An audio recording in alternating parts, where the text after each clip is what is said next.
Hello. Hello, Richard. So nice. Great to see you. Yeah, you too. Welcome. It's really nice to see you in person because obviously we've spoken on the phone, haven't we? Yes, a few exactly. Times, but yeah. I found the science really interesting. Yeah. And was there stuff that you learnt from the video and I suppose from the campaign in itself? Looking at the Shaping Us campaign and reading some of the science behind it, it really challenged my thinking.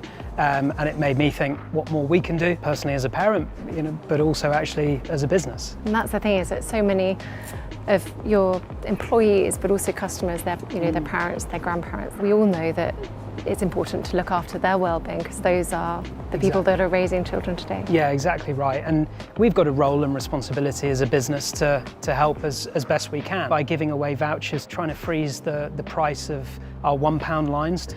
Those are so important to our customers, some of whom are really struggling to make ends meet. It's really important that all of us are supporting the most vulnerable in our communities, and particularly now, yes, when they're all struggling, the community support is needed now more than ever. It absolutely challenged my thinking because I had an awareness that, early years are important, but I had no idea just how important they are. Things that are so important in terms of interacting with people, having conversations and ultimately running a business. Yeah. It's about empathy, it's about persistence. They're those key skills that we learn at a young age. We say we're a family business because we were started by mum and dad 53 years ago, but actually I say we're a business of families. And that's the thing, is so many of your stores are acting as those sort of champions for the communities, aren't they, in a way, because you're there as sort of this galvanising place as well, for them to come and meet and connect with each other. We really have a lot that we can do and a big role that we can play to every aspect of society, but of course especially to the early years and to the next generation.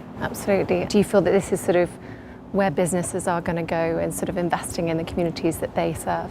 Yeah, I hope so. I think businesses and business leaders need to change. We're very much on the high street, embedded in communities, and that's why we see and feel and hear a lot of the issues that are faced today. We've got our 30,000 colleagues, we've got our 5 million customers. We're many different things to many different people, and I think businesses that will survive in the future are the ones that recognise those responsibilities to all those different stakeholders. Learning about the Shaping Us campaign is like there is definitely more that we can do and that we want to do. Do you hear time and time again that these soft skills, the creativity, the collaboration, the sort of the critical thinking, the flexibility, the resilience, these are things that you'd hear time and time again that businesses are looking for.